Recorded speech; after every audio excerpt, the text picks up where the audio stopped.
Hello again, hockey fans. Are you ready to brave the wild? With me, your host, Paladino Joey, or Joey Awajan. Brave the Wild is available on all of your favorite podcasting apps and also on the Hockey Podcast Network. I thank Dylan and Kyle once and always for having Brave the Wild on that great network. And, of course, DraftKings, our sponsor, thanking them as well. Dylan and Kyle coming in out of Vancouver, British Columbia for the Hockey Podcast Network. Well, here we are. It's season preview time. Minnesota Wild, National Hockey League season preview. Who's going to win the Stanley Cup? The bright futures of some of the young players for the Minnesota Wild, and the return of a prospect. Pretty exciting, I think. A prospect that we had traded away coming back. So kind of fun, kind of exciting. Some major contract situations being resolved. That's awesome as well. So things looking up and up for the most part. Now can this team get out of the first round? Not sure, but regardless, and yes, I do care if this team gets out of the first round, and I care a lot more if this team wins a Stanley Cup, though, at the end of the day. But what this show entails is the 2024-2025 season preview for the Minnesota Wild and the National Hockey League.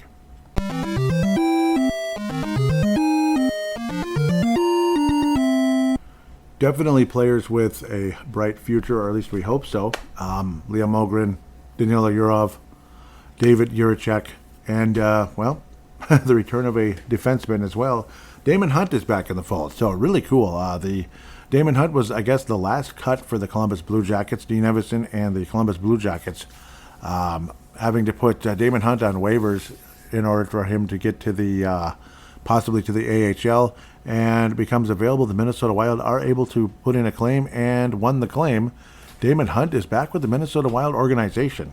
Though, if the Wild would like to send Damon Hunt to the AHL, guess what would happen? Right back on waivers again. So, interesting situation with Damon Hunt, but that's where it is. With his contract, I do believe he's a restricted free agent at the end of the season, so that's kind of where things are. But Damon Hunt is back with that whole crazy David Jiricek trade that hopefully doesn't end up being a frustration. Both David Jiricek and Damon Hunt are restricted free agents at the end of the season. Damon Hunt making $775, and David Jiricek making $333, so $918. He's a restricted free agent. Damon Hunt is arbitration eligible at 23 years of age. The left shot defenseman returning to Minnesota. Well liked and well thought of. So it's kind of like you feel better. You know, it's like lovely lost, what could have been, da-da-da-da-da. Well, he's back with the Wild.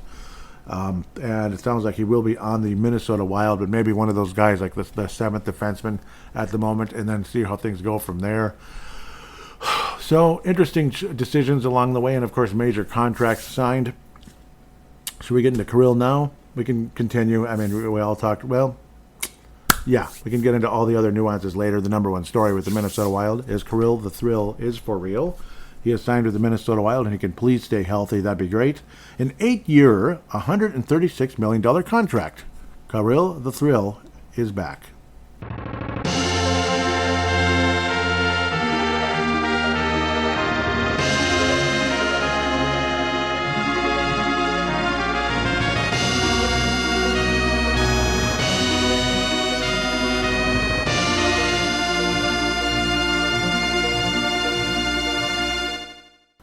Well, he never left, but, spending a lot of time overseas in Russia, and partially the reason why the contract conversation went on so damn long. Also, the agent's kind of annoying, and Mr. Lunani made that pretty clear on Dan Barrero several times in the summer, like, yeah, he's just bleeping around, he's just prolonging this, he's annoying. That's basically what Lunani said, paraphrasing. So I kind of tend to agree. And that's kind of why the Kirill contracts were always scared and like, oh no, it's going to be a nightmare. Oh, he signed. Oh, okay. So at the end of the day, like we talked about in the last episode, the little shorty where Kirill Kaprizov had turned down 120. My brain's stopping. 124, right? No, 128. Yep, 128. That is $8 million less. Do the math here. 8 years.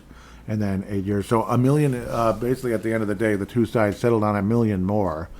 The agent for Kirill Kaprizov wanted 18 plus per season. The Wild said no. They declined that counter offer. The Minnesota Wild did offer 17. Like, okay, fine, we'll go up another $1 million a year. And the agency the agent for Kirill Kaprizov, made the counteroffer, which was 18 plus a year. Mr. Bulgarian, of course, in the Wild declined that offer. And then eventually Kirill Kaprizov said, hey, just accept it, get it done. And the agent and Kirill Kaprizov do end up accepting $17 million per season. Pretty good for Kirill the Thrill. 8 years remaining on, 8-year extension to a current season of $9 million right now. So 9 years at minimum. Kirill Kaprizov will be on the Minnesota Wild, and he'll be 37 years of age at the end of that. Kirill Kaprizov would be an unrestricted free agent in 2034. He is the longest signed contract for the Minnesota Wild right now. So the longest contract, the longest extension on for the Minnesota Wild currently is Kirill Kaprizov. Seems like yesterday Matt Boldy's 7 for 7 type of thing, 7 and 7, lucky sevens all over the place, was one of the big ones. 2030 is when Matt Boldy would potentially be an unrestricted free agent. Joel Eriksson, who also signed a huge one years ago, and is still to this day saying, hey, I'm fine with it. I agreed with it at the time, and it is what it is. I'm going to play out my contract. He's not feeling like he got screwed or anything. 5.25. So Joel Eriksson not only is a good player, he's a good guy. Unrestricted free agent in the summer of 29. And I hope Joel Eriksson plays the rest of his career in Minnesota, and I hope Kirill does as well. So, yeah, interesting there. That's a 5-year difference in that case. But so I'm glad that it's that nice feeling. We're finally done having to sweat out the possibility of every 2 to 3 years. Oh, we got to sign Kirill again. Is he going to sign? Is he going to sign? Oh, boy. Oh, he's going to go to the Rangers. Everybody just goes to the Rangers because they just do. And one of the reasons I don't like the Rangers forever, kind of like the bleeping Dodgers in baseball. Like, why do you think I don't like the Dodgers? Let's see. Let's see. Who's the best free agent possible on the right now? Oh, this guy. Yeah. Freddie Freeman just won the World Series. For the with the Atlanta Braves after being there over 10 years. Goes to the Dodgers. What a dork. But then again, he's from LA. But yeah, screw you. Stop going to that stupid team. So let's see. Shohei Ohtani. He's just best player in the world. He's on the Anaheim Angels, which is already Los Angeles as it is. Blah, blah, but he's on the Angels. Oh, maybe he'll go to the Padres. Maybe he's going to go to the Red Sox. Oh, he signs with the Dodgers. Oh, screw you. Get out of here. And that's kind of how I feel about the New York Rangers, but worse with the Dodgers. Oh, much worse. All of you that hated the Yankees and still do, and I don't blame you, I hate the Dodgers even more because they're worse. Oh, yeah. Anyhow, Marco Rossi, yes, we got that contract. Super Marco agreeing to a bridge deal, which is kind of what Kirill's last deal was as well, but it was a $9 million a year contract. It's pretty expensive. But, so we'll see. We'll see what happens with Marco Rossi coming forward. Marco Rossi, however you want to say it. Restricted free agent in the summer of 29. Unfortunately. Summer of 28, not 29. Restricted free agent, though. So that might be that Kevin Fiala situation, which is basically what it would be. So, but hopefully not literally a Kevin Fiala situation. We can't afford him. He's gonna. It is what it is. But we wound up with Brock Faber and Liam Ogren, who at bare minimum is a nice bonus to go along with Brock Faber, who's a franchise defenseman. Speaking of Brock Faber, he's a free agent until 2033. So somebody's contract now has surpassed Brock Faber's. Not in terms of not just in terms of it's more money or anything, but it's extended longer at this stage, extended further into the future anyway, because Faber's big contract is getting started now. He's making the big bucks, 8.5 for Brock Faber. I thought that was no, that is a very long deal. I'm an idiot. Yeah, it was an 8-year deal as well. It's just that it's starting now, where Kirill's is not starting till next year. But Faber at 8.5. Not that long ago, it's the thought of signing somebody to 8.5, like a defenseman like a Brock Faber, was like, damn, that's a lot.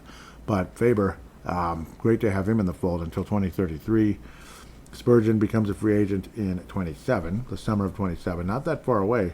He will be 37 at that time. I remember when the contract was signed, he was kind of like a 28, 29-year-old. It was a big, long thing, basically right when Bill Guerin got here in 2019, 2020-ish. And, Spurgeon was signed for a very long deal. Unfortunately, has ran into the injury bug several times, but last year stayed significantly healthy. Speaking of injury bug, your friend Jonas Brodin also again on IR, which is extremely frustrating. $6 million per year. He becomes a restricted free agent in the summer of 28. So let's not say those three numbers together. That's just not. Just like a certain letter of the alphabet, you don't want to put 3 of those together either. Yeah, no, you just don't. Jake Middleton, yep. I remember getting annoyed at the contract, the amount, but it's like in hindsight, it's a pretty good deal considering what Jake Middleton brings you. 29 years of age, 4.35 for the next 4 seasons. Well, this is one of the 4. So summer of 29, free agency. Zach Bogosian, free agent next summer. Probably won't be brought back. He'll be 36 at that point, but we'll see. I don't know. He might even stop playing, but I don't know. Steve Williams had his ups and downs in the preseason, but did have 2 assists last night in the preseason finale versus the Chicago Blackhawks. David Jiricek, 21 years of age. I already talked about him a tiny bit. He's had his ups and downs in the preseason. Damon Hunt actually had a pretty good preseason for Columbus, but now he's back with the Minnesota Wild. Not the Iowa Wild, but Minnesota, unless he wants to be back in, unless we want to put him back on waivers again. So Damon Hunt is at least the 7th defenseman at the moment, which unfortunately Carson Lambos, who looked very promising. A lot of us thought he was going to be on Minnesota to start off the season. It's going to be Damon Hunt for sure, and David Jiricek as well. So Damon and David. And, of course, Zeev Buium. Some people thinking it wouldn't be the worst thing in the world to have a Zeev Buium and even a Danila Yurov in Iowa to start out the season to kind of get there, just to kind of, come up to speed, keep up with that fastball like I always talk about. It's, like a baseball reference, sending them down to AAA to get their timing up. He looks like he's going to bat like 230 this year. That's not the best. Send him down to AAA. Oh, his batting average is up to 305. Okay, that's encouraging. Now maybe we'll call him up. Yeah, he's showing some promise. He's keeping up with the pitching and such, that type of thing. So unless it's a quad A player, which magically sucks at the majors, but is really good in the AAA level. So there's that. Right now, that appears to be your 7 defensemen, like I just rattled off here. Faber Spurgeon. I just said Brodin, but he's not going to be playing at the moment. Phaedra Spurgeon. That was really cute. Spurbin. Yeah, Spurbin. Phaedra Spurbin. That's a new one. Sounds like a new drink, I guess. Not that I care. I really don't. Your 7 defensemen at the moment appear to be Faber and Middleton at the top at the moment. That's subject to change because it just is. Spurgeon and Spurgeon and Zeev Buium playing together. Interesting.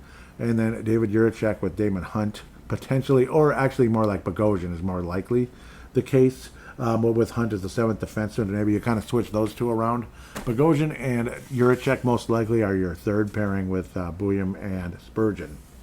2nd pairing. Good news is Zeev Buium, and I think we talked about this in the last episode, and you've been hearing about it everywhere. So I understand. I'm just kind of, saying what's been said. I know I'm not trying to be just a parrot. Rock! Zeev Buium really bulked up in the offseason. Zeev Buium bulked up in the offseason. I'm not trying to be that, but he did bulk up in the offseason. So, yeah, he did. Yes, he did bulk up quite a bit in the offseason, so it's exciting. Jiricek kind of showing some of the same tendencies, but at times has a little bit of Dumba in him, like the good side and the bad, like the good and the bad. Good skater, like Dumba. Big shot, like Dumba. A mess defensively, like Dumba. Did I say that? I did, yeah. A mess defensively, like Dumba at times. So he's kind of like another Dumba in a lot of ways. That's probably why they wanted him so bad. But like the Dumba before, he became a mediocre 3rd pairing defenseman who wasn't that good at all. In fact, I wouldn't just don't want him. This is like a minor league level now. Sorry, I just have to tell you how it is. At least. Yeah. Anyhow, Filip Gustavsson has signed a 5-year contract extension. 5-year contract extension with 1 year remaining as well. The 375 contract, pretty good deal considering what he brought you last year. Became a legitimate starter for the Minnesota Wild, even with a really good backup and future Hall of Famer Marc-Andre Fleury last year. Wonderful job there. Gustavsson, that's a pretty good deal. And at the time, he was kind of looked on as like a platoon goalie salary, you could say. Whereas now, I think this new contract, and with the salary cap going up, this is kind of similar, like almost like a platoon starter amount when you consider some guys are making up to, 8, 9, 10, 11. Like the highest is 11-ish, 11.1, I do believe, with Vasilevsky, but you get Stanley Cups over there in Tampa, and he's been regarded as the best goalie there is, pretty much. So Gustavsson is in the fold until 2031. Wonderful. The contract extension, of course, $34 million for 5 years, which averages out to 6.8, 6.8, 6.8, and 6.8. Yeah, you get the idea. So, over the other details that Michael Russo. So at the moment, he has a no movement clause. Wonderful. What is it? His third year when things change? Yes, third year is when things change. 15-team no trade clause. So the first 2 years, he has to agree. He has to approve, like, okay, fine, trade me back to the Ottawa Senators or whatever, which probably wouldn't be even that bad for him or the Ottawa. Definitely not for the Ottawa Senators, because that team's getting pretty good. I kind of like the Senators. I kind of do. I have some nice things to say about them in the second segment. At least I do believe, as I'm looking in the crystal ball of what I'm going to talk about. Jesper Wallstedt, if that's said correctly. It's been said everywhere, but Jesper has been the thing in Wallstedt or Wallstedt. 22 years of age, 2.2. That's not bad. Coming into the league at 2.2, that's not too bad. Restricted free agent in the summer of 2027. So 2 years remaining on Jesper Wallstedt's current contract, entry level, you can say, but pretty good entry level, though he is a first round pick and all that good stuff. And we're being reminded by Nordy on X, and I'll probably read, and I will read it in Fan Direction as well, that the guy's 22. The average age for starting goalies is around 28. So, okay, we'll see. So don't be looking at Jesper Wallstedt like he's a piece of junk. In a lot of ways, not if we can pretend last year didn't happen for Wallstedt, this is kind of the vision I was kind of semi-hoping for. Like, say, we keep Gustavsson because clearly he's pretty good, He's a pretty good goalie. And then you develop Jesper Wallstedt under him as the backup. And then see what happens the next couple of years. Does Jesper develop into a guy who can maybe play half of the games? You end up splitting the games. It's a platoon, like goalie 1A, goalie 1B. And then eventually Gustavsson becomes one of the higher paid and higher regarded backups who still gets a lot of games. And Jesper Wallstedt develops into a really high-end starter. Or, well, it is what it is. Jesper is maybe a really good backup or a platoon. But if you keep Gustavsson as insurance at the very least, you don't throw everything at Jesper Wallstedt and go save this franchise, buddy. And then the next thing you know, he's not the guy. Wouldn't that be terrible? So at the very least, he can develop, be nurtured behind Filip Gustavsson. And we'll see if he develops into something. And Gustavsson has been a pretty good soldier as a really good backup that might still play like 35 to 40 games a year anyway in the backup role. If Jesper Wallstedt does develop into a legitimate starter, but if he becomes a straight-up superstar like a Vasilevsky level, well, so be it, Jedi. And if Gustavsson might waive a no trade, if he's still a legitimate starter as well, and you go from there. And, well, so be it, Jedi. Without the lightning. So nobody gets zapped with lightning or anything. That's the good part. But it would be kind of a so be it type of thing when it comes to the Jedi of Jesper Wallstedt. So we'll have to wait and see how that turns out. I can't believe Nico Sturm's 30 years old. He's 30? Isn't that weird? It's like you think about that and it's like, yeah, he's 30, but then it's like, wait a minute, he's 30. Dang. Seems like yesterday he was coming out of college. What was it, Clarkson or something, right? Coming out of college, one of the better college free agents signed. Some people thought he could become a, middle six or even a top six type of center. Winds up being bottom three, but hey, and he's really good at it, so we'll take him. He's at least a guy who's staying at the National Hockey League level. He's not a guy who kicks ass at the AHL, comes up and does nothing, because the AHL historically has had a lot of guys like that. Was it Christian Mate like years ago? It's like a 100-plus point guy, comes up to the pros, and it's like 11 games later, he might have an assist. And it's like, oh, man, it's so depressing. Like, why doesn't it, why? Like, why can't it translate even a little bit? Adam Beckman, okay, sorry. Well, that one too, but then again, I guess that was juniors just in the AHL, even the translation wasn't all so great. Hunter Haight is still in the conversation at the time I'm recording segment number 1 here. So, will Hunter Haight suit up for the Minnesota Wild? It's kind of like yes, no, maybe so. But it's kind of going back and forth at that. Unfortunately, some people even do believe Danila Yarov might wind up in the AHL at the beginning. But we've seen all kinds of plans. You're off. There he is. Yes, he's on the left wing now instead of at center. Hardman has returned to center. So at least according to Daily Faceoff, who's very reliable. Puckpedia, thank you for the salaries. Really appreciate that. The contract, as they have taken over the reins there from Cap Friendly. Puckpedia, pretty good. Thumbs up. So if you want to look at all the salaries and the cap situations and such, Puckpedia is your go-to for the lines and such. Now, it's not 100% perfect because things are subject to change all the time. Daily Faceoff, of course, got to give out my sources because, I'm not a see-all, know-all here. Like, sources matter. And thank you to these sources. Thank you, Daily Faceoff. Thank you. So, Marco Rossi, penciled in or written in stone. We'll say penciled in as the top line center. What do you think of that? Even at only $5 million a year, with his $7 million right winger Matt Boldy, and the 17, but $9 million this year, but 17 next year. Kirill the Thrill Kaprizov. I'm not going to say dollar bill. I'm definitely not going to say dollar bill. It's dollar, but whatever. You can say whatever you want. Yes, dollar bill Kirill will be on the left wing, on the top line.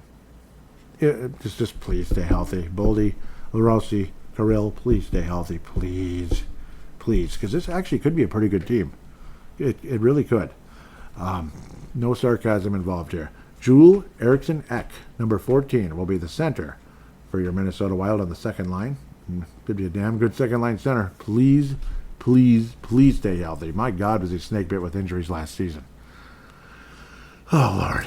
Was he snake bit last season? Yes, he was. That's your answer. Left winger on the second line, top six. Replacing Marcus No, not him. Matt Zuccarello and Marcus Johansson. Let's not even go there. Please, in the name of God, don't put Marcus Johansson in the top six anymore. But at his salary, it shouldn't happen unless he's having the game of his life. And it's like, okay, fine, you're in the second line for today. Okay, anyhow, Liam Ogren, yes, number 28, second line left winger. Right winger, Vladimir Tarasenko finally scored a goal in the preseason in the final game, but it was pretty good. It was a deceptive play where Blackhawk players were assuming a pass, but Tarasenko just let it rip and scored. So there you go. Vladimir Tarasenko. Vlad the Impaler impaled the Chicago Blackhawks. What do you think of that? Third line, Ryan Hartman. Just stay out of trouble, because when he does, he's not bad. He's not bad. I don't love his contract, but I don't hate it as much with the increasing salary cap. So we'll look at it that way, on the positive side, if humanly possible. On the left side, number 22, not Ulf Dahlin or anything like that, though Ulf Dahlin was a hell of a player. I thought he was a heck of a goal scorer for the Minnesota North Stars. I loved Ulf Dahlin, actually. I really did. Danila Yurov, out of Russia, of course, the rookie now, showing some promise, some intelligence out there. Obviously needs work, but don't they all? Don't all 21-year-olds need work as they get to the pros? Matt Boldy did, Rossi did, Kirill Kaprizov. Oh wait, he wasn't in the NHL at 21, but other guys. Joel Eriksson Ek, it seemed like it was going to take forever, but then he went down to AAA/AHL. It'd be like the equivalent of a baseball player going down there and batting about 325, or 350, and in like 20 games, or like, let's say not 20, more like 30, 40 games, he'd have like 25 homers, batting about 325, just killing it. And that's pretty much what happened. Then he'd come up to the majors and it'd be like 240, like 6, 7 homers. It's like, doggone it, come on, man. But eventually it did click and became a good player. Every year was a little bit better, and eventually it did click, where Joel Eriksson Ek, even thinking about him in AAA or AHL is unthinkable. The right side for the Minnesota Wild on the third line, at least according to this, is Marcus Johansson. All right, fine, whatever. For now. I don't know if there'll be any handshake lines at the end of the year, but you get the idea what I'm hinting at. Nico Sturm, Nico, not Miko, but Nico Sturm will be the center on the fourth line, according to everybody. He's one of the best fourth line centers on the planet. Gets the face-offs, plays strong defense, holds his own. So good checking line. Checking line number 2 is what the fourth line is. Just like the 2 scoring lines and the 2 checking lines. That's what it is. Foligno opening up on the fourth line, but, well, because Yurov is more of a scorer, so we'll go with that. I mean, the checking line is the checking line. This is the absolute checking line. Big Nico Sturm, big Marcus Foligno on the left, and big Yakov Trenin on the right. At a fairly expensive price, but again, if the cap is going to go up as much as they're saying, okay, fine. It won't feel as bad. Like if it could go up to like as high as 130, was it, in a few years? That would be pretty high, though. But if it does, so be it. What was Trenin making? 3.5. Now, at the time, with his production last year, 3.5 felt awfully expensive for what Yakov Trenin was doing, because he was performing at a fourth-line level at best most of the season. Though on occasion, after being scratched, Yakov Trenin looked like he could be on the second or top line the way he was going. Physical, scoring, everything. But then reality sets in. Oh, yeah, okay, I'm good. I'm back in the lineup now. I'm just going to go da-da-da-da-da-da-da. That's kind of what it felt like with Yakov Trenin. Oh, he hit somebody. All right. Oh, but it was a penalty. Oh, great, thanks. Well, ya-da-da-da-da-da for you. Thank you very much. Go ya-da-da-da back to the press box. Basically, that's pretty much how a lot of us felt last year. Press box, anyone? Oh, press box. Vinny Hinostroza, I forgot to mention him. He's an unrestricted free agent at the end of the season, $775. He is a Minnesota Wild, like 13th forward kind of guy at the moment. That's kind of how he's looked on. Of course, Marcus Johansson, $800,000. Yes, very small contract. Not the end of the world. I know we can score, and I know how Anthony LaPanta will continue to remind you. I mean, 2.1 million. I mean, you can't complain with 40 points at 2.1 million. I mean, that's about as good as you're going to get. I know. Thanks. But, no, I get it. No, and I know it's Anthony LaPanta, regardless, knows more about hockey than I do. I understand. But at the same time, I don't know. Gosh, I'm not worshiping at Marcus Johansson's feet. Maybe it's quite at the level of some people out there do. But I guess that's your choice if you wish to go in that direction. I'm ready for the Danilo Yurov type guys to do something. So anyhow, you notice I didn't mention Jack Johnson or the other guy that was brought in. Was it Brett Leeson. Excuse me, sorry, Brett. They were both released, so their PTOs have ended, apparently. Yeah. Professional tryouts have ended. Jack Johnson has been released. So I guess that's how it is.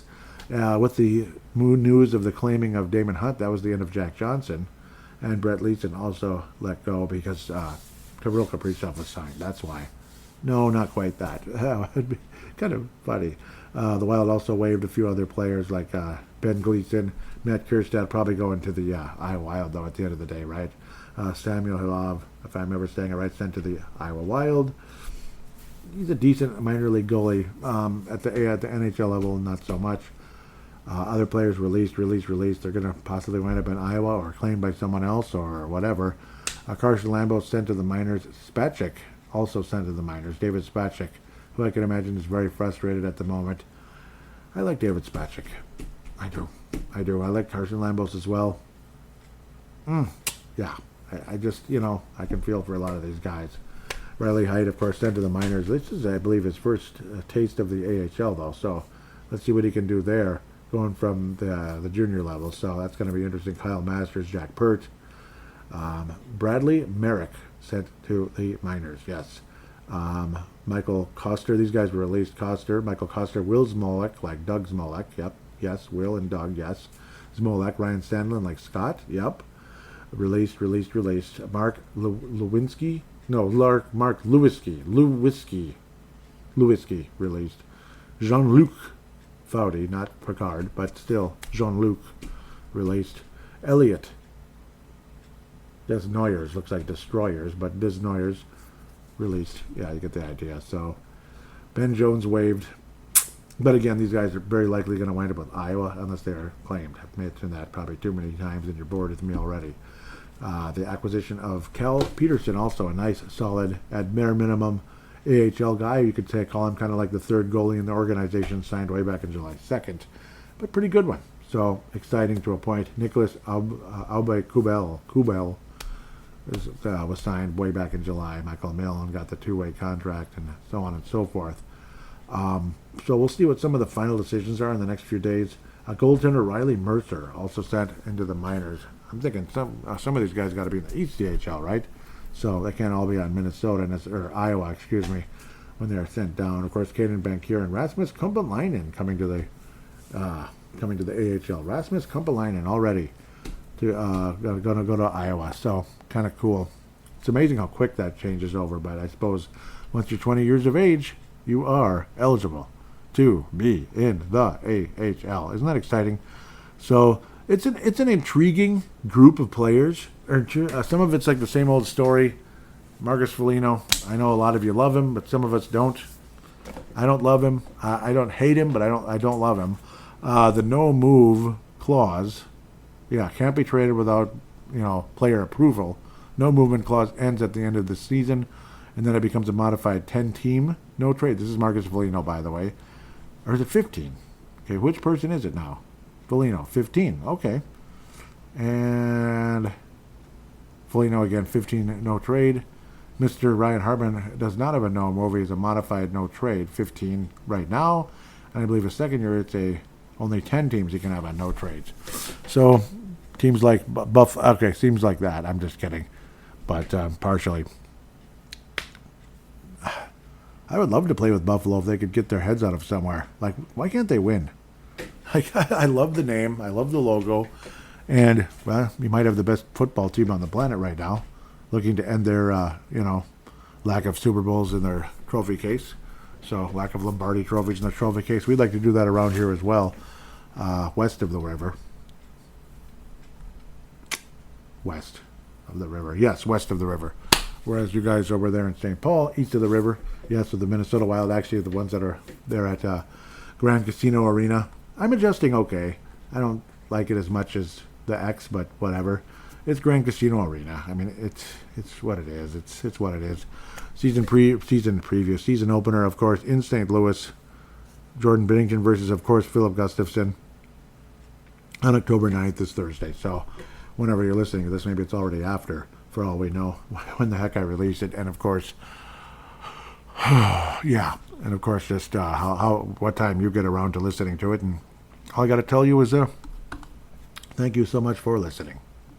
Honestly, if you knew how much I appreciate you listening to this show, you'd think I'm weird. You'd be like, you appreciate it that much? My gosh, I was like, geez, settle down, Joey. No, really, I do. I really appreciate you listening to the show more than you can imagine. And when you interact with the show, I appreciate it more than you can imagine as well. Derek is way at the top of the list there, but everybody else is welcome to interact as well. Anybody else, you're welcome to interact. Maybe you listen all the time, but you don't interact. At Brave the Wild. So, and nothing is old news, really, unless you're just like bitching me down about something. It's like, okay, that's old news. I don't know. But then again, maybe I need to hear it one way or another. But, or you don't like the retro video game stuff. Like, why not? It's retro. What's wrong with retro? If you don't like retro, I don't know if you're going to like me very much. I'm kind of a retro person. Like, I wear North Star stuff more than I wear Wild stuff because I'm a retro person. It's not because I hate the Wild. It's because I love the North Stars and the Wild. But I just, I don't know. I had an attachment to the North Stars that, means a lot. And, of course, I have attachment to the Wild as well. But it's just kind of started with the North Stars. So some of you out there probably feel the same. I can imagine Norty out there. Morty, not Norty. Not the mascot. I'm sorry, Morty. Feels the same because his logos on his X out there often are North Star logos, North Star colors and such. So we're of like mind. What the heck is the name of that company? I already forgot the name of it. It's like something T, I guess. T-shirts. That's a real broad. That's a real broad name. If I can get to it, they make a really nice shirt with It's like about the Met Center, and it's the home of the North Stars. It's so freaking cool. So I believe it's called T Public, like T-E-E Public. Yeah, so freaking cool. And yes, confirmed, it is T Public. So yeah, I mean, I'm giving them a free plug because that's the coolest thing ever. Like the Met Center, you deserve a free plug on Brave the Wild. Met Center, are you kidding me? I mean, that's cool, man. Met Center with the North Stars, home of the North Stars and all that. and they have a sticker that has the same like logo on it. Oh man, you could put that on your laptop and be the coolest person at work, and you will be, believe me. In my mind, you're the coolest person ever if you have Met Center and North Stars on your laptop versus, I don't know, other political crap or whatever. It's just, I'll pass. I'll pass on your, I'll just pass, sorry, on some of that other stuff. Yeah, Met Center rocks, and everything else is not as interesting, I guess. But the Minnesota Wild upcoming season, again, guys stay healthy. I mean, it's kind of like this with every sport at every level, like health, obviously. But this team does have talent, and when they were healthy, they looked pretty dangerous. And the Minnesota Wild, if not for, some dumb mistakes and some frustrating calls or no calls in the postseason, I'm not one to blame the refs. I think it's the players, the big problem there when it comes to, it was the player, like the other, the other Gus out there, the one that was very disappointing for Minnesota last year. We gave him a second-round pick for him, and the offsides that pretty much cost us the series versus Vegas. It kind of did. It created, it cost us a chance to win that game, and then things snowballed in the wrong direction after that. Extremely frustrating. Like the Wild didn't win another game in that series. When it looked like the Wild were about to take a stranglehold in that series, they ended up like not winning again. It was just bull crap.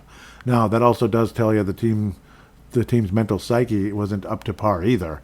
If one event is going to change like everything, but it kind of did, and it was stupid and it was frustrating at the end of the day. So, other than that, I appreciated Jack Johnson getting the professional tryout. I mean, he was a hell of a player.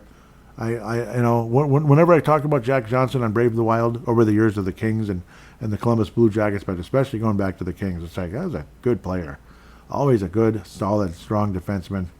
That still reliable. It's just too bad he's so far along now. I mean, that was so many years ago that he was on the Kings even. So far removed from even the Kings, like he left before they even won the Cup. He got traded that year. How devastating is that? I mean, oh man, that sucks. Could you imagine getting traded away from a team that wins the Stanley Cup before they do? Oh God, that would hurt. So that's got to suck for him. I mean, honestly. But he did get a Stanley Cup with Colorado, so we don't have to be too sympathetic. And speaking of Colorado, we'll talk about them, unfortunately, in the second segment. Yeah, we're going to be talking very highly about the Colorado Avalanche, unfortunately. Yep. But, again, I mean, there's hope for this franchise. We have our franchise player inked for a long time, and they need to continue to build around him. The Bill Guerins and the Judd Brackets need to continue to build around Kirill Kaprizov. Players need to pan out. Players need to step up and win jobs. It can't just be, we're going to bring in this old veteran or we're going to bring in that old veteran because this young guy just isn't going to, he's just not reaching his potential. He's not panning out. Like, so many other guys. Ryan Donato, we can go back and forth with him. Kalen Addison's a huge one that's just been, heartbreaking to think about. Thought he really had a real shot at being a really good player in the league, and it just, to date, never really panned out to what a lot of us thought he was going to become.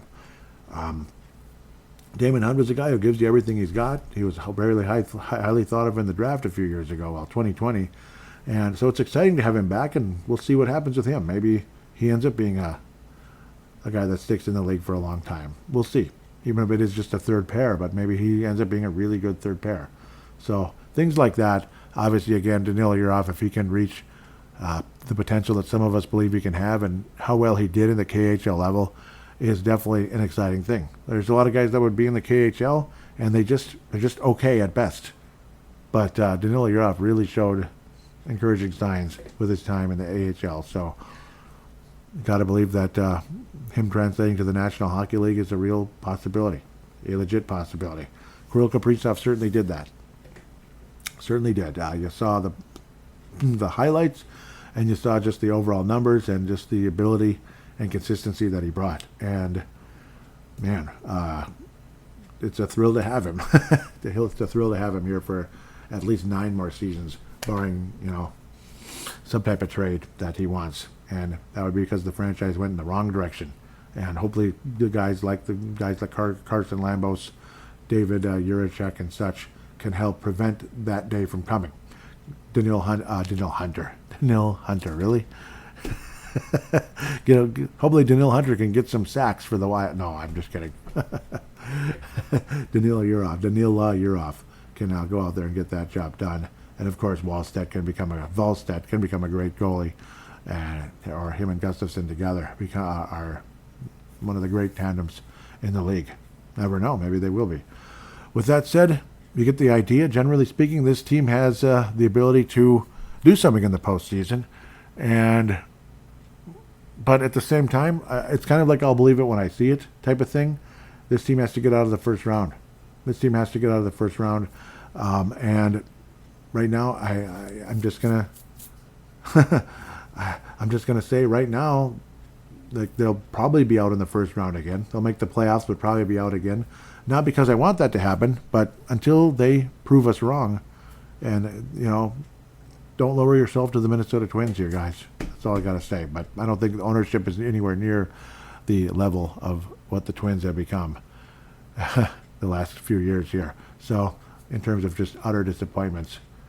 Speaking of that, the Dodgers won again. God. Get out of town. Yuck. God, I hate that team. But anyhow, you get the idea. I just love the Dodgers. I just love them.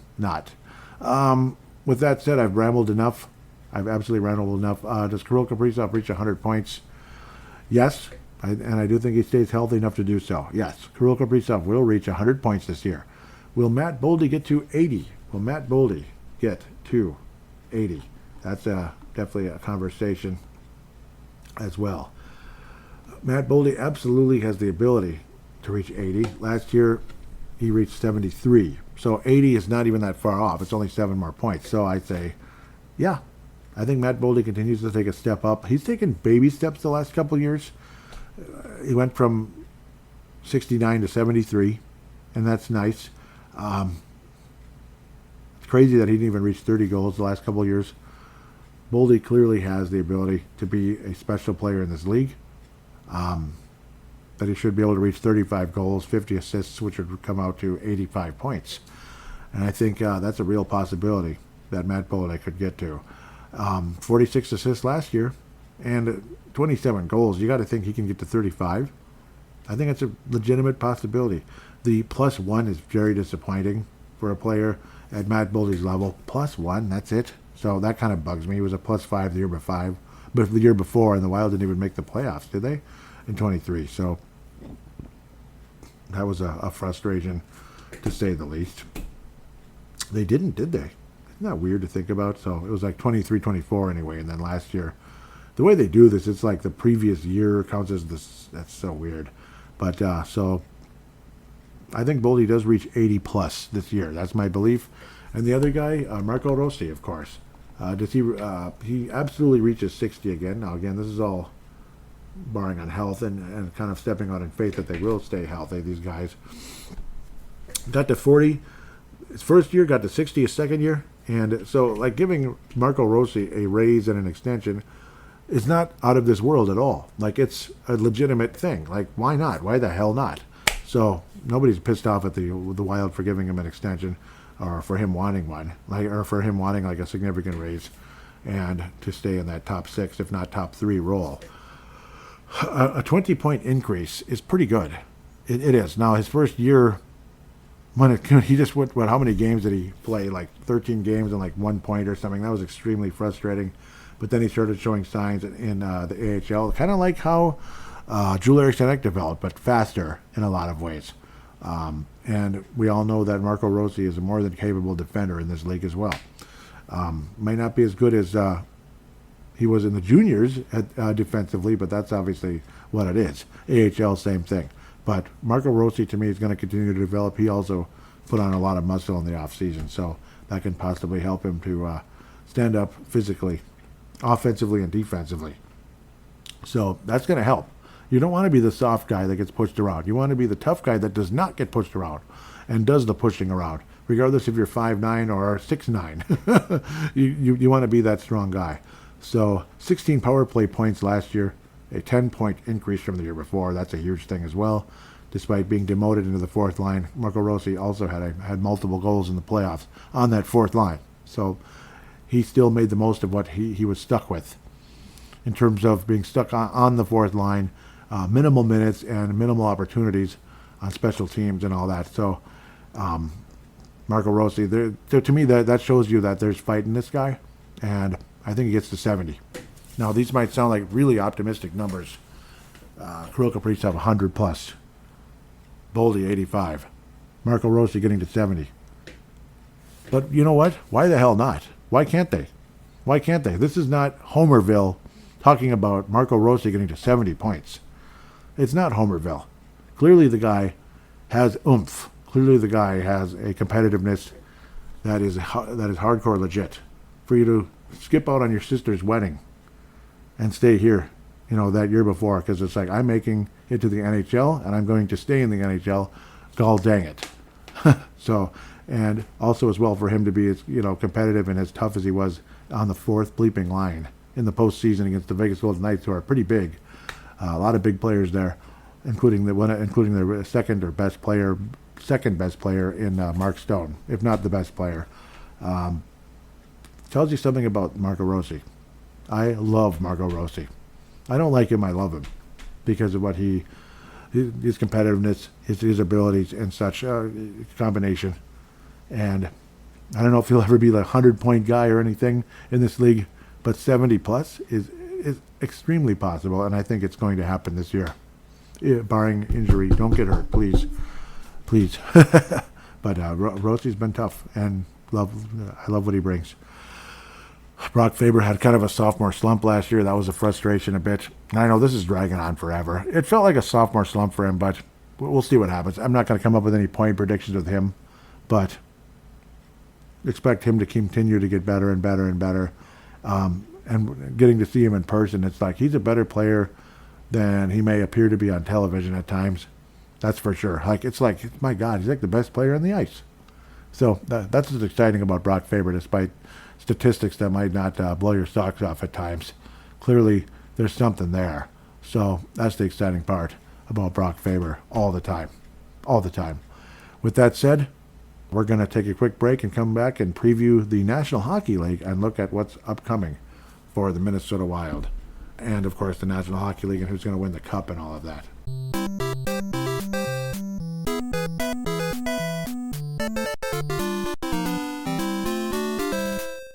NFL fans, what's your favorite touchdown? For me, it's the next one. Because with DraftKings Sportsbook, an official sports betting partner of the NFL, every touchdown could bring you closer to cashing in.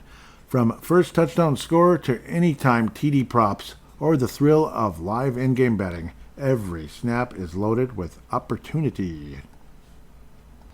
The Minnesota Vikings in London, technically the road team with Cleveland, they are a minus 3.5 on the point spread. Cleveland, of course, plus 3.5.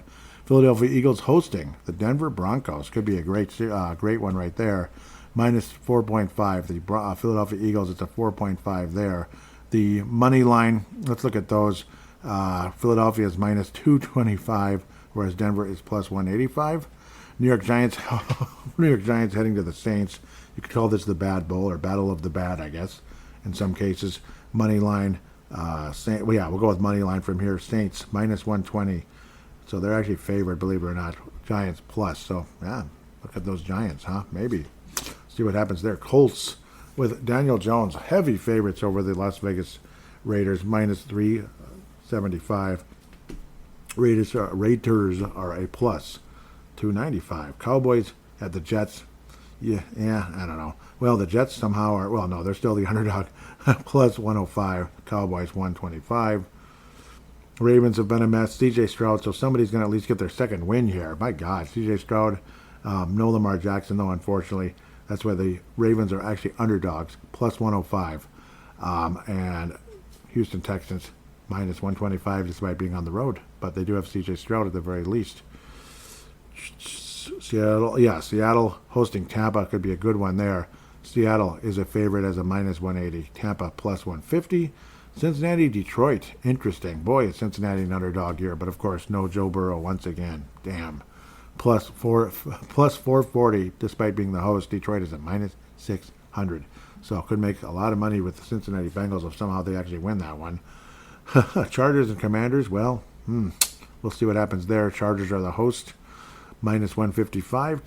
Commanders, plus 130. Bills and Patriots, could be a classic. Bills are heavily favored, though, minus 425. Patriots, plus 330. Yeah, so that should wrap things up at the moment. Well, let's go to the Monday night game, sorry. Plus 154 for the hosting Jaguars versus the Yuck City Chefs. Okay, Kansas City Chiefs, minus 185. Apologize for saying that. I'm just not a fan of the Chiefs, but that's how it goes. DraftKings, obviously, is the way to go for all of your sportsbook needs. Here's the best part. Bet just $5, and if your bet wins, you'll get $200 in bonus bets instantly. Your team hitting pay dirt pays out to you.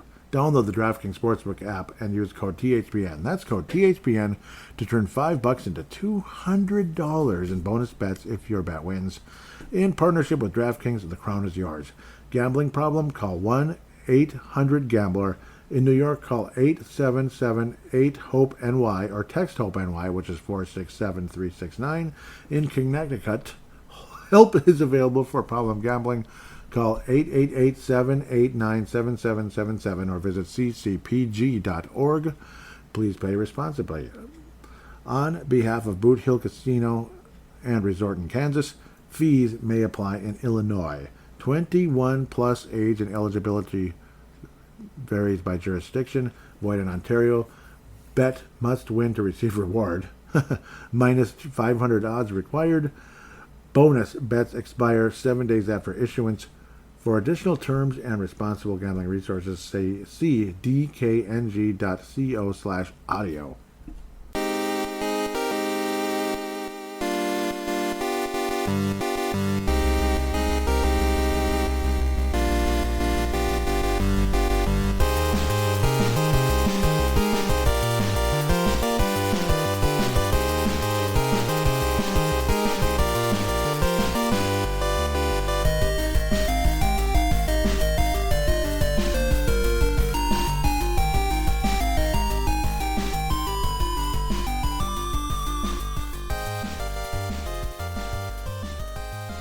And we are back here on Brave the Wild, segment number 2 of the season preview. Pretty much predictions, looking around the league. Why the heck not? Eastern Conference, I was kind of having a tizzy with this one. Florida, obviously, with the massive injury with Barkov, ACL, MCL, out 6 to 9 months. It's hard to say. Some people are thinking, Florida will bring him back just in time for the playoffs, manipulating the system or whatever, like big teams do all over the place, except us, I guess. Could have done that with Kaprizov, but no, you just can't do that with Minnesota. Minnesota, we're just, we're just good guys, I guess. Yeah. But Florida, I wouldn't be surprised if they make another run. I don't think, spoiler alert, I don't think they're going to win I don't think they're going to three-peat. They'd be the first team to do it since the 80s. Not the 80s Oilers. The 80s Oilers could have won 5 in a row, but they didn't. They had to lose in the second round to Calgary, I believe it was that year. So, Calgary of all teams, yes, Calgary did it, yes. Was a team that dethroned the Oilers after winning 80 in 84 and 85. And Florida, I think, eventually gets dethroned by their, spoiler alert. Okay, I'm just going to jump on it real early. Conference Finals, Florida versus Tampa. It's going to be an all-Florida Conference Finals, just to annoy more of us up here in the north and the people in Canada and stuff. It's going to be all Florida. Tampa Bay is going to beat the Florida Panthers in the Conference Final. I kind of jumped a little early probably on that, but teams like Philadelphia, I just don't think they're ready to get better yet, but I'd like to see Philadelphia get better. Islanders, it's kind of what it is. New York, things were toxic there. Hard to say. It's just a damn shame how things kind of fell apart there. Columbus, you know what I mean? They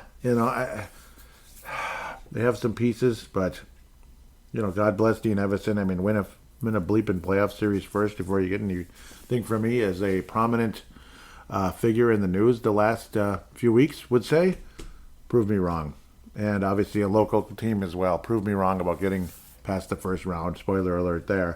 Carolina, again, proved me wrong again. I mean, yeah, whatever. I mean, they've proven me wrong is more like it. How many times have I been on Carolina's jock about winning the cup or getting to the finals or even getting to the conference finals? Okay, they've done that quite a few times, but Carolina's just not going to win the Stanley Cup ever again. They're just not. I'm just going to say that now. That means they probably are going to win it, but we'll see. Just watch Carolina win the Stanley Cup as I pick them to not win. Yeah, they're not going to even get to the conference finals this year, and I don't know. They're just not. They're oh man, they're talented. So up and down. They've been so good for so long. They've had a window that's lasted forever. I just don't see it. I just don't. New Jersey has been up and down as well. They're really good one year, jumping up like, oh, look at New Jersey, and then the next year they're like garbage, and then they're up and at it again. So hard to say. Washington, obviously, they had a nice jump up again last year with all that Ovechkin, excitement. They're not winning anything. Sorry. Pittsburgh is, they're like 90 years out of their glory years. They're about 10 years past it now. They're not winning the cup either. They're not getting to the conference. They're not even making the postseason. Ottawa should be a factor. I wouldn't be surprised if Ottawa actually makes some noise in the Eastern Conference and gets to the elite, gets to the second round possibly. Detroit, I don't know. I'll believe it when I see it. I mean, they're getting better. They keep getting better and they keep getting better, and they're not better. They're just not. I don't know what to tell you. One of these years, Detroit's going to finally get past something and get back into it again, but I don't know.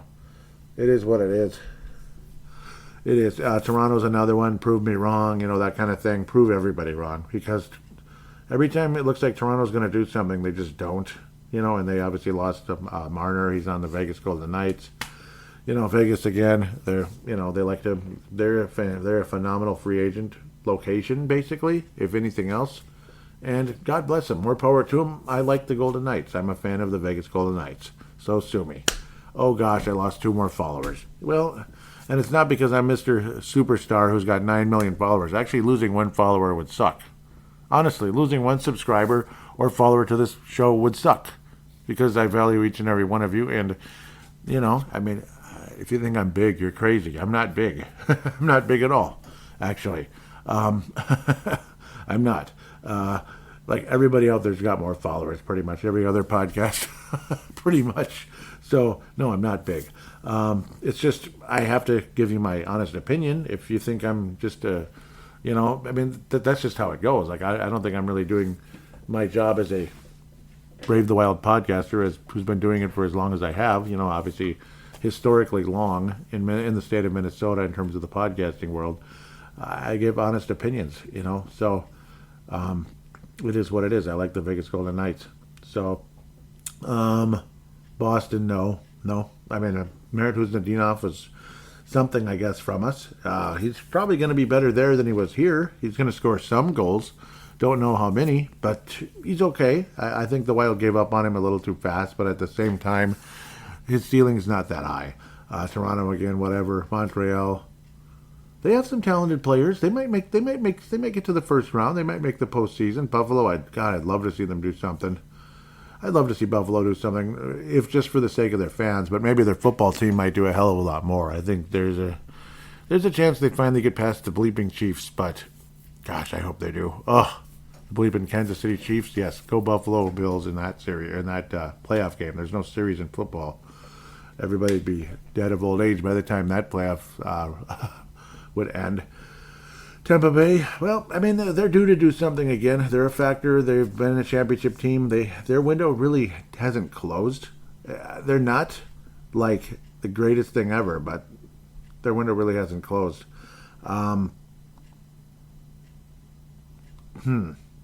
Interesting. Did this really happen? Alex Lafreniere. Is it the same guy? Is it? I think it is, right? Is he the same one? Okay, I can't see. Enough of your VIP nonsense. Nope, it's a different guy. Yes, they signed their version of Lafreniere. Yeah, I get so confused with that, but good for him. That's actually good money. Sorry, I'm kind of distracted here, looking at multiple things, but it's all off-season stuff anyway. So that's kind of what this is about. What teams improved, what teams didn't, what's going to happen, this and that. I do think Ottawa advances in the first round. There's a pretty good chance they're going to be a factor, but I don't think they get to any conference final or anything. But maybe they go on some miracle run and get beat. But I think Florida gets to the conference finals, but I think it's going to be something like a 4-1 loss. Like one of those where it's just not your year as good as you are, and maybe next year they'll be back at it, winning the cup again. Florida does have dynasty potential. They do, but that doesn't mean they're going to be one. Like Colorado had dynasty potential in 2022. They did. But again, that doesn't mean they're done winning cups, but at the same time, they haven't won the cup the last 3 years. So, it's kind of like that. Tampa had dynasty potential. They stopped winning after 21. So, there's that. Tampa, I think, does return to the cup finals, though. I think Tampa returns to the cup finals, and more power to them. They're not a team that they're not a team that I'm necessarily rooting against. It'd be kind of fun. I was always kind of hoping for a Vegas and Tampa final. Maybe it happens this year, maybe not. But I think Tampa beats the Florida Panthers in 5 games, basically in the conference final. Western Conference. Well, San Jose, I think, is going to be a bigger threat than they have been recently. They're going to be tougher to beat. Scalabrini is going to continue to get better and better and better. Great rookie season, 63 points and all that. Obviously great. It's not like jumping out at you like, oh my God, 100 points. He's not Connor McDavid, but he's pretty good. He is going to be one of the best players in the league. I don't think there's any doubt. Interesting that the Sharks also have Nick Leddy. That's kind of funny. I thought he retired like 10 years ago, but no, he's not. He's not as old as you think. Obviously, he's another one of those guys that started really early. Just because he did, but I guess everybody did. A sneaky good move that San Jose did last season was acquiring Askarov during their season from Nashville. Not sure what Nashville's doing there, but obviously it's not like Askarov was, tearing up the charts and looking like he's going to be the next Marc-Andre Fleury or the next Patrick Waugh, better yet. Yes, Patrick Waugh had a better career, yes. I know that's awful. I'm swearing. I'm probably losing more followers by saying that. But Patrick was one of the best goalies ever, like literally one of the absolute Mount Rushmore best goalies ever. So it's not that big of an insult. Askarov might be something. That's a sneaky good move. Might end up being an outstanding goalie for the Sharks, and that could be one of the reasons. It's a building block. At the very least, Scalabrini, a franchise-type player, and Askarov, possibly a franchise-type goalie. So that's at least something. So Sharks could be a factor. Obviously, still got to build around the rest of the team. But interesting, Calgary, I don't have a whole lot of faith in. I love the Flames. God, I love the Flames. I've been a Flames fan forever. And I know, I like everybody, yes. No, I like a couple of teams. Obviously, the Wild are my overall team. The North Stars are my all-time favorite, but they left. And now they're probably the most hated team in the history of Minnesota, other than the Blackhawks. Or Boston Bruins, if you're a really old North Star fan, like going way back in the day.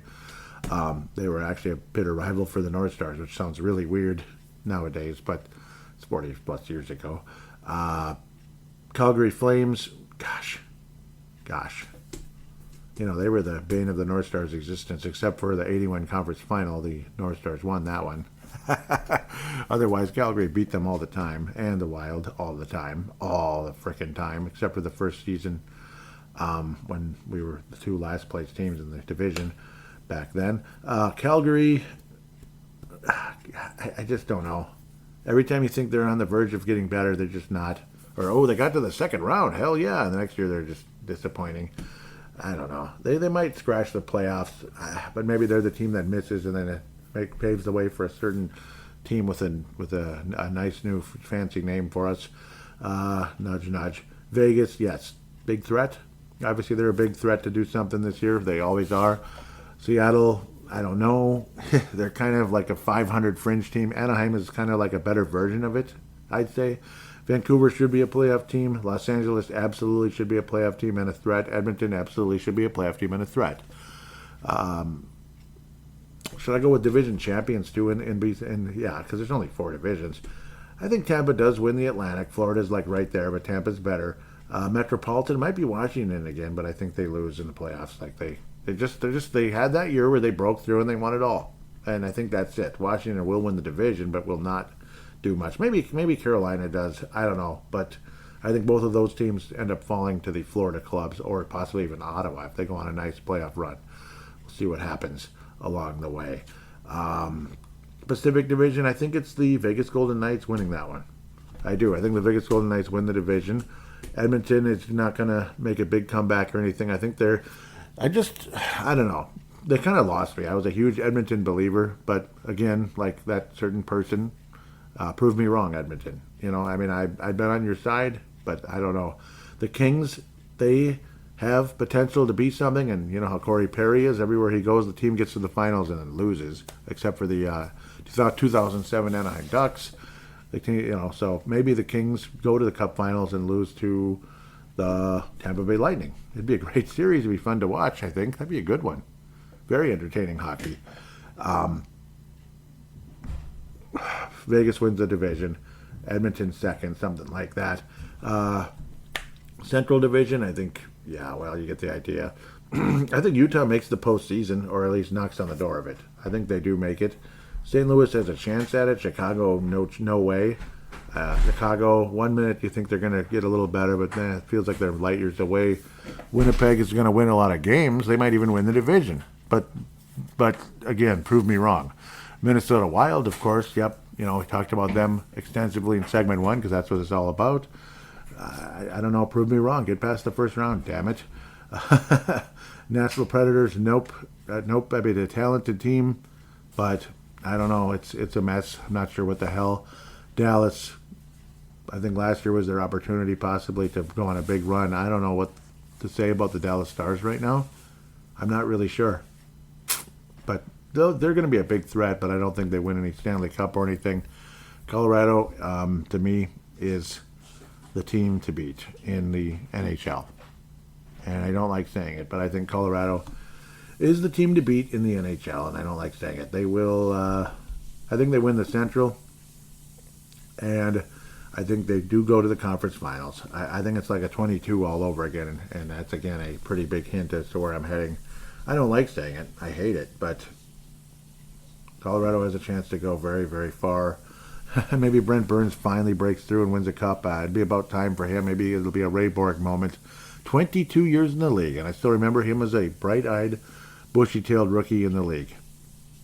Oh, man, 18 years old, youngest and nicest kid I ever saw. I mean, just what a nice kid. Like, I was there for the, that Taste of the Wild type thing they do, like in March, or at least they used to in the X. They did it, you'd meet a bunch of players. It was so cool. It would be like a group of 4 players. They'd sign autographs, and that was the one with Andrew Brunette, Brent Burns.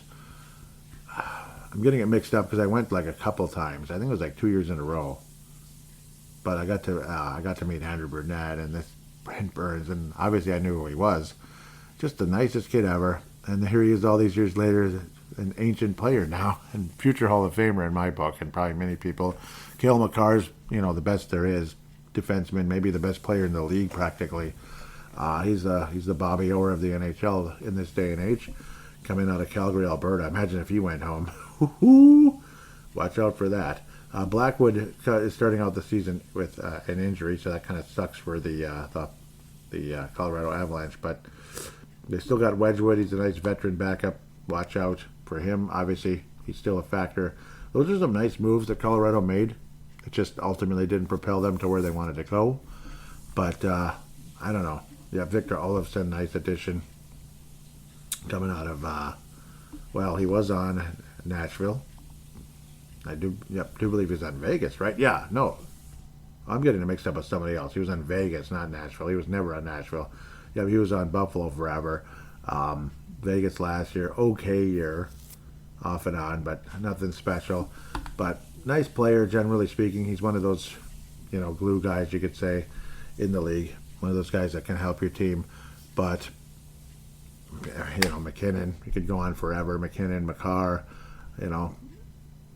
Somehow I just think Colorado has a chance to win the division and go all the way. And I don't know. I hate saying it. That's kind of, if I'm to pick a team that's most likely to win the Stanley Cup, it's probably them. I think Colorado faces off against I was going back and forth forever with the Kings and all that, and the Edmonton Oilers and the Golden Knights. I think it's Vegas versus Colorado. Ultimately, usually Vegas beats Colorado in a series. But I got a feeling Colorado's going to kind of emerge as the winner in this one. I'd love to see Vegas beat Colorado. I think most of you, as much as you may despise Vegas, and BS, they got a Stanley Cup 6 years in the league. That's BS. And da. I think you'd rather see them win than Colorado, wouldn't you? Anyone? Raise your hand if you'd like to see Vegas beat Colorado if that was the West Final. My hand is raised. But I think Colorado wins in like 6 or 7. And then it's a rematch of the Cup Final in 22. And I've been going back and forth on this one as well. Could Tampa possibly win their third in recent years? And it would be their 4th overall. Colorado would be their 4th overall. 2 franchises that have won 3 Stanley Cups. Florida's been to 4, interesting, but they've won 2, but back-to-back for the Florida Panthers. Man, they've been to 4 Stanley Cup finals. Isn't that crazy? And their first one was real early in their franchise history, too, just like the Vegas Golden Knights. Like, wasn't that like their 2nd or 3rd year in the league, and they went to the Cup finals and got beat by Colorado, of all teams. I mean, maybe you'll have a rematch of that series. But if Colorado goes to the final, it would be a rematch of one of the two. They beat Florida. They beat Florida in 2 of their Cup finals, which is kind of funny. And who did they beat? It was New Jersey. Yeah, the hated New Jersey Devils, if I remember correctly, in way back in the Ray Bork Championship in 2001. Well, I've been thinking this the whole time. I'm gonna have to pick the freaking Avalanche, and I don't like it. I'd rather see Tampa or Florida or whoever beat them. Vegas Golden Knights. It'd be cool to see Vegas and Tampa Cup final. That'd be awesome. I'm almost gonna do it. I'm almost gonna say it's Vegas and Tampa, with Vegas actually winning it. But because I do think the Cup goes to the West this year. I think it's going back west. It'll be either Vegas or Colorado winning the Cup. Maybe Edmonton proves us all wrong and finally gets it done. Like Connor McDavid does, a Michael Jordan breaks through and gets it done. But once Michael Jordan got to the finals, he won. He started winning. He couldn't get past the Pistons in the conference final. That was the problem. Just actually watched a long documentary about the Bad Boys and then Michael finally broke through those sons of guns. It's kind of funny. NBA TV, because I like both sports. Damn it. Yep, Colorado will beat Tampa in the Cup final. Unfortunately, Minnesota. I'm want to believe we got out of the first round. We, being Minnesota, gets out of the first round. But again, they have to go out and do it basically before I can have a whole lot of confidence in our Minnesota Wild getting it done. At the end of the day, I'd really, really, really like to see that. I'd like to see the Wild go to the conference final. I'd like to see the Wild win the whole damn thing. But until it happens, I can't really predict it to happen. With that said, so at the end of the day, I have Colorado winning the Stanley Cup this year, and I hate it. What say you? Feel free to interact on Twitter with me at any time, #BTWMN. We'll be back with fan interaction next in segment number 3.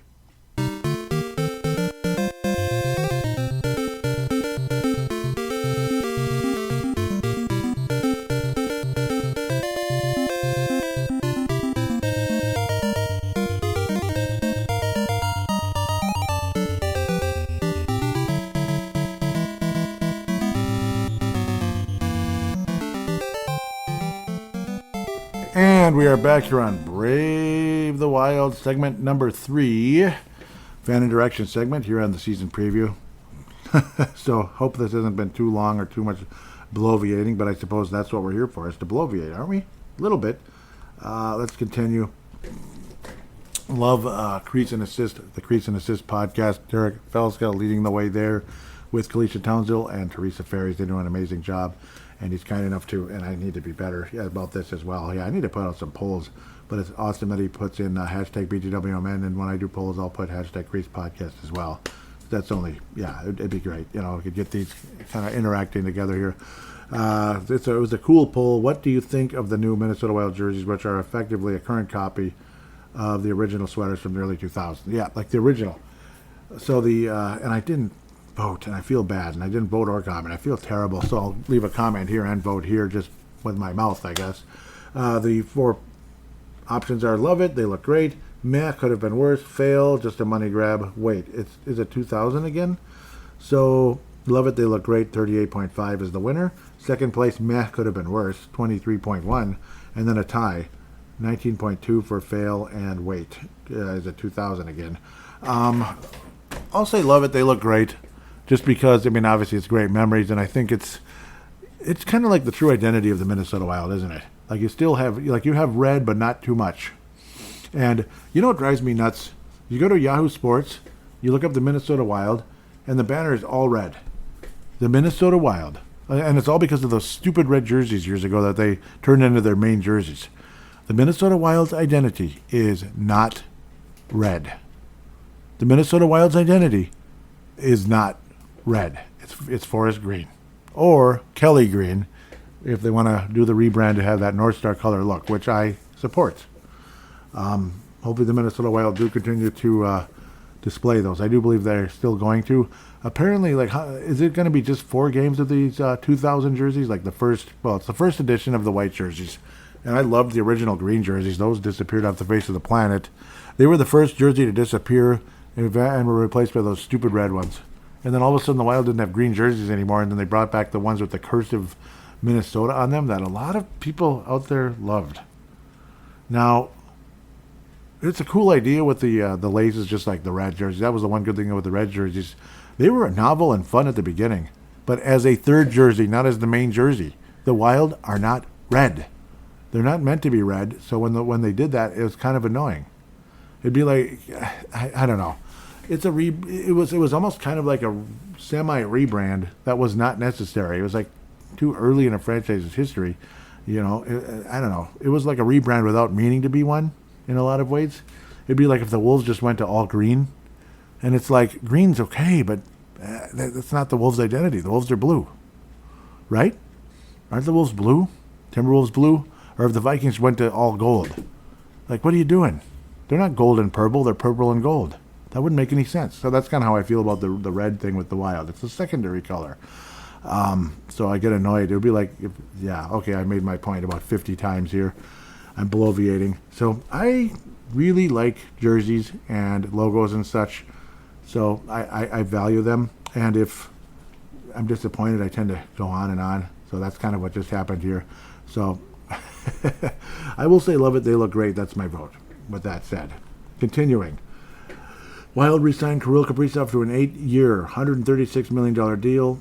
$17 million average annual value. Initial reaction. The 4 choices are: who cares, he signed. Second, is $16 million not enough? Really? Like really? It's not enough for $16 million? The third choice was they won't age well. This won't age well. The fourth choice is hope he stays healthy? ? Exclamation point.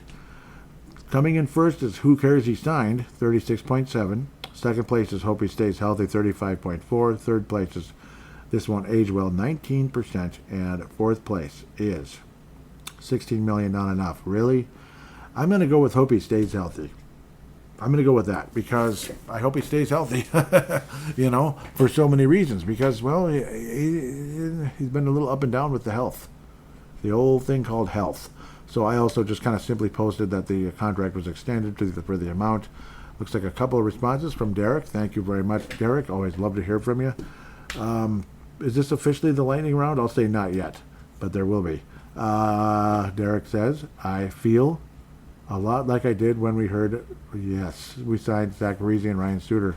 I felt uneasy, like we overextended ourselves while many will focus on the here and now. We all know how that turned out for the Minnesota Wild. This is an inflection point and will determine the next 10 years of the franchise, good or bad. I was actually hoping for a shorter deal because I felt it would be best for all parties involved. I don't like that they gave him more money, as I thought, $16 million, and was more than fair. I agree. Yeah, he felt $16 million was more than fair. We'll see how it all plays out. I understand. I really do. Yeah, because it's a huge commitment, and it's like we just got out of that big amount of money. What was it, like 15 plus a year, with the combination of Parise and Suter. The combination of Parise and Suter. And then you signed Kirill Kaprizov for higher than the combination of Parise and Suter. The good news is it's not a 13-year deal. The bad news is it's, it's still very long. I'm happy to have him here for 8 years just for the sole purpose of having him here for 8 years. The amount is, I think it is too high. I'm happy he's here, and I do hope he stays healthy. I mean, obviously, keeping Gabrick would have been wonderful years ago, but he couldn't stay healthy either. He really couldn't. It's like, oh, Gabrick's out again. Oh, great. And he was even like that with the Kings later on. But at least they won 2 Stanley Cups. That was the goal. But Gabrick was not the star player for the Los Angeles Kings. He was an additional star player. He was an additional player. He would be like acquiring kind of like an older, more injury-prone version of Matt Boldy, you know, that type of thing. That's pretty much what that was like. That's pretty much the equivalent of what the Kings' acquisition of Marian Gaborik, though he did have an awesome postseason in 2014. Not 2012, but 2014, as Gaborik went to the Rangers after scoring 5 goals against them a year and a half earlier. So, yeah, it's a big one. And I remember the exuberance of the signing of Parise and Suter, but it was almost like right away, it's like, wait a minute, that's 13 years? And look at that, it's going to be how much again? So, and back then the cap was pretty small too. And how we tried to kind of work around the cap by kind of putting out an even number type of thing, circumvent, you could call it. And then the NHL put in that poison pill deal, which could have destroyed our franchise and still kind of semi-did. Thanks a lot, Gary Bettman. So, is it time for the Derek Felska lightning round? I would say yes, it is. And there it is, and here we go. Not quite the lightning round like on Mad Money, but then again, Mad Money, I don't know. I think it's just crazy anyway. It's Mad Money. Oh, you better sell that. Oh, you gotta sell that stock. You gotta sell it. Oh, buy this one. Okay, just kidding. Sell the stock. Sell stocks on Marian Gaborik. No, sell the stock on Kirill Kaprizov. He's never going to... Okay, just kidding. Next. Let's get going. Derek says, the die has been cast. Barring something unforeseen, the Minnesota Wild have the next 9 seasons with number 97, good or bad. Yep. The kids are starting to arrive, and we find out what we really have with Bulyam, Yurov, Juracek, and Volstedt. With other ones being close to launch... This is what, good thing it's in order, yes. This is what fans have been waiting for ever since the buyouts of 11 and 20. That's obviously Parise Suter. It's put up or shut up time for the organization. Will Guerin's team be a contender? Will Brackett's kids live up to the hype? And will the Minnesota Wild finally advance beyond the first round? And I keep saying, I'll believe it when I see it, like I did in the second segment and the first at the very end. I think they absolutely can. It's just freaking do it. Just freaking do it. It's like that's all I got to say to them, right? Continuing to part 3 here with this lightning round. I think what we are looking for are signs the Minnesota Wild now has the skill, depth, and experience among its veterans to contend while the kids get tested in the NHL crucible. I hope I'm reading that correctly.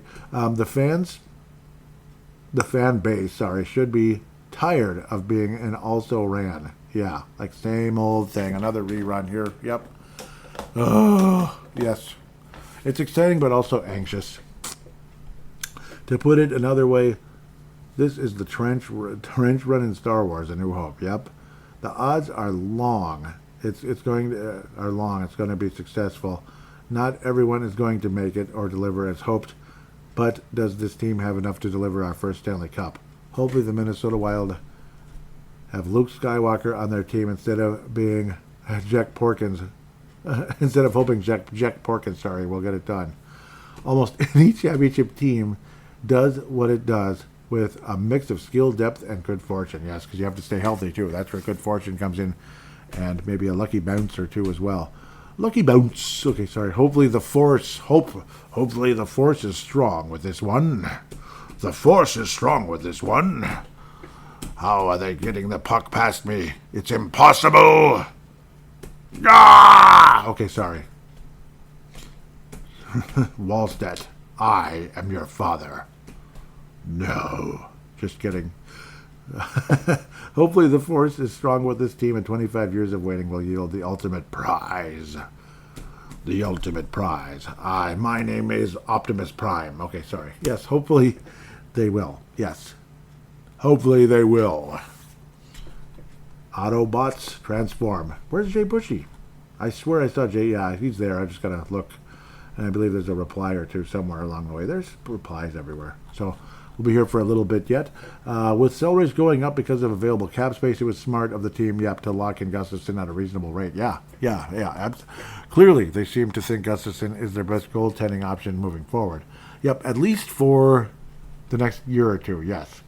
Where Wallstead could kind of ease in. That's kind of how I see it. Like I was yabbering on in the first segment. Okay, Son Dosaya says, yes, Wallstedt hasn't lived up to his potential yet. I don't think we'd trade him already.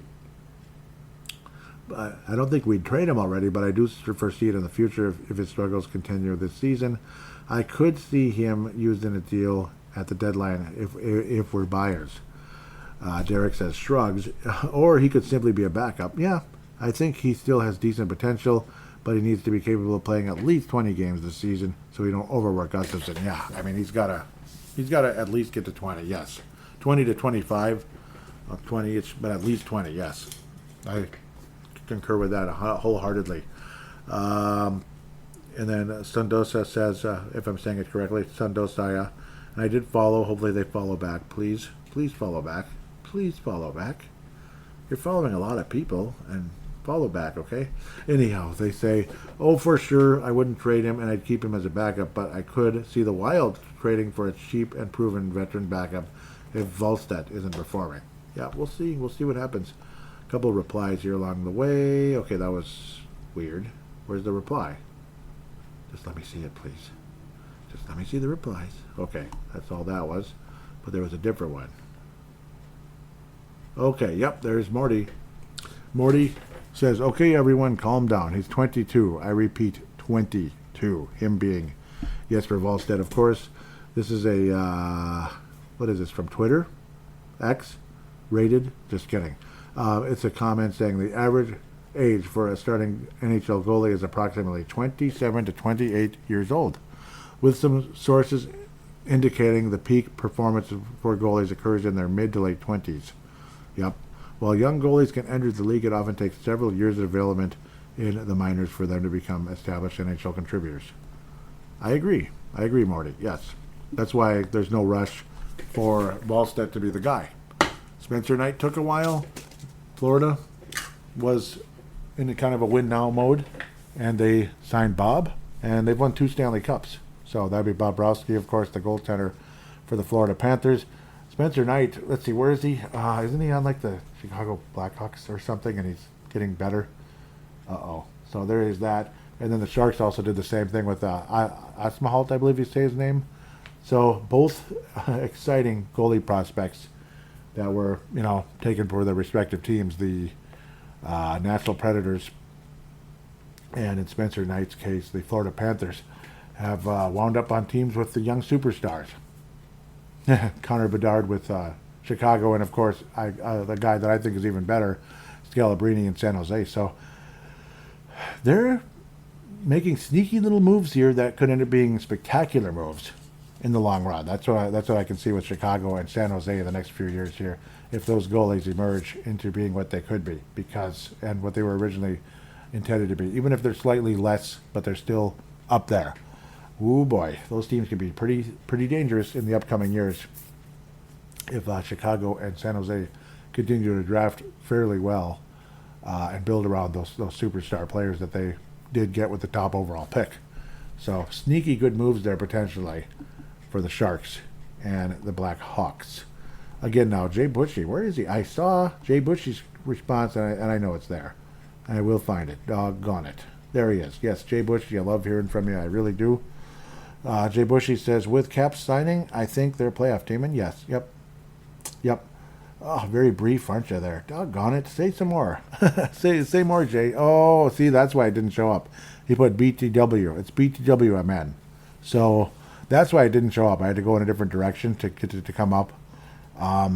So hashtag BTWMN if you can. I must have just bumped something too quick maybe.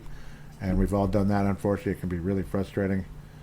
Oh, boy. So, yep, if you're listening, comment here, guys. Comment, please. I mean, it's not like I need 950,000 comments, but Some are great. Because obviously 950,000, I wouldn't get to like a tiny fraction of those many, but just saying. I love hearing from you guys, and I love talking hockey, as you can tell. Great baseball game in the background here. I'm not letting it distract me that much. In fact, I'm not at all. I'm very much in hockey mode. But Detroit versus Seattle. First game one of the ALDS. Pretty good. Freaking Dodgers won earlier.